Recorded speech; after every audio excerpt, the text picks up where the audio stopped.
આ અંગ્રેજી લોકોનું happy new year bad new year બની જવાનું છે, કારણ કે તમે જ્યારે મોજ મસ્તીમાં હશો ત્યારે આ લોકો એનો ફાયદો ઉપાડવાના છે.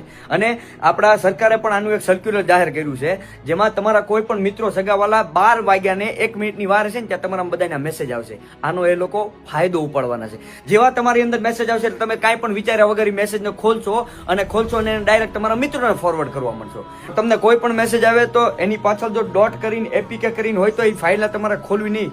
એવું પણ બની શકે કે તમારા મિત્રે જેને તમને આને મોકલ્યું છે એનો મોબાઈલ અથવા વોટ્સએપ પહેલેથી જ હેક થઈ ગયું હોય અને પછી કોઈ પણ જે હેકર છે એને તમને ફસાવવા માટે થઈને તમારી અંદર આ લિંક મોકલી હોય અથવા તમારી અંદર આ એપીકે ફાઇલ મોકલી હોય. જેવી એ તમે ફાઇલ ખોલશો એટલે તમારા મોબાઈલમાં એક માલબન ઇન્સ્ટોલ થશે અને તમારા મોબાઈલના જેટલા પણ એક્સેસ છે તે હેકર્સમાં ચાલ્યા જશે. પેમેન્ટ એક્સેસ, બેંક ડિટેલ્સ, પછી ફેસબુક, ઇન્સ્ટાગ્રામ, ટ્વિટર, વોટ્સએપ, આ બધા એક્સેસ એની પાસે ચાલ્યા જાય અને પછી એ તમારા થકી જેમ તમારો સ્કેમ થયો છે એવી રીતે એ તમારા મિત્રોને મોકલીને પણ એનો પણ સ્કેમ કરી શકે છે. તમારા બેંકની અંદર 0 બેલેન્સ પણ થઈ શકે છે. એટલા માટે આ વિડીયોને બને એટલો હરેક વ્યક્તિને 1 તારીખ પહેલા બધાને શેર કરો, જેનાથી હરેક લોકો જાગૃત બને અને સતર્ક થાય.